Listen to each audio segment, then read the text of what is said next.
नमस्कार, मैं जितेंद्र जैन और आप देख रहे हैं खबर समय जगत। आइए नजर डालते हैं आज की कुछ ताजा तरीन खबरों पर। भोपाल चिकित्सा शिक्षा मंत्री विश्वास कैलाश सारंग ने ऑक्सीजन का सदुपयोग हो और ऑक्सीजन से ज्यादा लोगों को इलाज मिल सके, यह हमारी प्राथमिकता है और इसीलिए मध्य प्रदेश में हमने ऑक्सीजन के उपयोग का ऑडिट शुरू किया था। ऑक्सीजन ऑडिट के माध्यम से हर बिस्तर पर हर मरीज को कितनी ऑक्सीजन की जरूरत है और उसकी वैकल्पिक व्यवस्था हम क्या कर सकते हैं, इस पर हमने काम किया और अब हमने निर्णय लिया है कि हम गांधी मेडिकल कॉलेज है उसके हमीदिया अस्पताल में जो हमारे ऑक्सीजन सपोर्ट 240 बिस्तर हैं उस पर हम ऑक्सीजन कंसंट्रेटर के माध्यम से ऑक्सीजन सप्लाई करेंगे, जिससे एलएमओ की बचत होगी और वो हम बाकी अस्पताल में उपयोग करेंगे। हमने 10 लीटर के ऑक्सीजन कंसंट्रेटर कर लिए हैं और जल्द से जल्द ये सुविधा शुरू करेंगे। देखिए, ऑक्सीजन का सदुपयोग हो और ऑक्सीजन से ज़्यादा लोगों को इलाज मिल सके, ये हमारी प्राथमिकता है और इसीलिए मध्य प्रदेश में हमने ऑक्सीजन के उपयोग का ऑडिट शुरू किया था।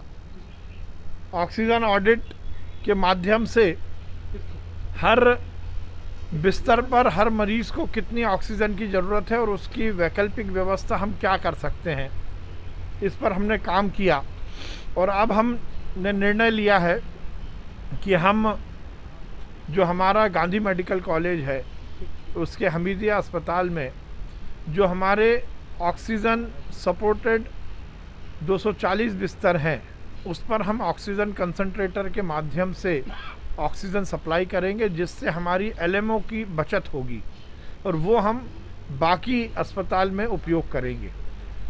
हमने 10 लीटर के ऑक्सीजन कंसंट्रेटर प्रोक्योर कर लिए हैं और जल्द से जल्द हम ये सुविधा शुरू करेंगे।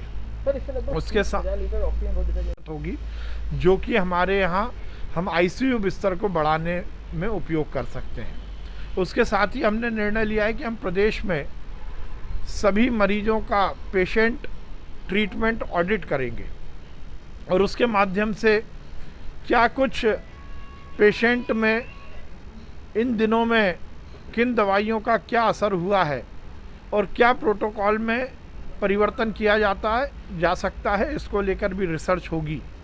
प्रत्येक मरीज का पेशेंट ट्रीटमेंट ऑडिट ये देश में पहली बार हम शुरू कर रहे हैं। सर, 1 तारीख से इतने ज़्यादा युवाओं का रिस्पांस मिल रहा है कि वो बार बार प्रेस हो रही है साइड, तो आप लोगों की अपील। देखिए, मैं नरेंद्र मोदी जी को बहुत बधाई दूंगा। उन्होंने इस देश की जनता की जान बचाने के लिए जहां पहले वैक्सीन का निर्माण किया तो बहुत ही साइंटिफिक तरीके से वैक्सीनेशन प्रोग्राम में अलग अलग वर्ग को जोड़ा और अब 18 साल से ज़्यादा उम्र के हमारे युवाओं को भी वैक्सीनेशन लगेगा, वैक्सीनेशन होगा। उसके रजिस्ट्रेशन शुरू हो गए हैं। क्योंकि संख्या बड़ी है तो निश्चित रूप से लोगों का तेज़ी से उत्साह बढ़ा है और व्यवस्थाएं ठीक हैं, चुस्त दुरुस्त हैं और हमने 45 लाख डोज का ऑर्डर दिया है सीरम इंस्टीट्यूट को और हम जैसे ही वैक्सीन आएगी हम इसकी शुरुआत करेंगे और सफलतापूर्वक करेंगे। हमारे यहाँ पूरी तैयारियां हो गई हैं क्योंकि अस्पतालों में लोगों को जाने में थोड़ी हिचक है और वैसे भी अस्पताल में संक्रमण का भी खतरा रहता है। इसलिए हमने ये निश्चित किया है कि हम और स्थानों को सेशन के रूप में उपयोग करेंगे, वहाँ पर स्थल बनाएंगे जैसे स्कूल हैं, आंगनवाड़ी हैं या कोई सामुदायिक भवन है। और उसके साथ साथ 2 दिन अभी हमने वैक्सीनेशन प्रोग्राम को रोककर इसकी पूरी रिहर्सल करने का निर्णय लिया है, पूरी तैयारी करने का निर्णय लिया है। आज जो वैकल्पिक स्थान हमने चयन किए हैं वहाँ पर तैयारी होगी और कल इसकी मॉक ड्रिल होगी। जिस प्रकार से वैक्सीनेशन कार्यक्रम शुरू होने के पहले मॉक ड्रिल हुई थी, इसी तरह कल भी मॉक ड्रिल होगी और फिर 1 तारीख से इसकी शुरुआत होगी। देखिए, सभी तरह की स्टडी यही कह रही है कि कोरोना के संकट को, उसके संक्रमण को यदि तोड़ना है तो उसका सबसे उचित और कारगर उपाय कोरोना कर्फ्यू है और इसीलिए 7 मई तक अब कोरोना कर्फ्यू बढ़ाने का निर्णय लिया गया है और इसके पीछे केवल एक ही उद्देश्य है कि जनता की जान बचे और संक्रमण की चेन टूटे।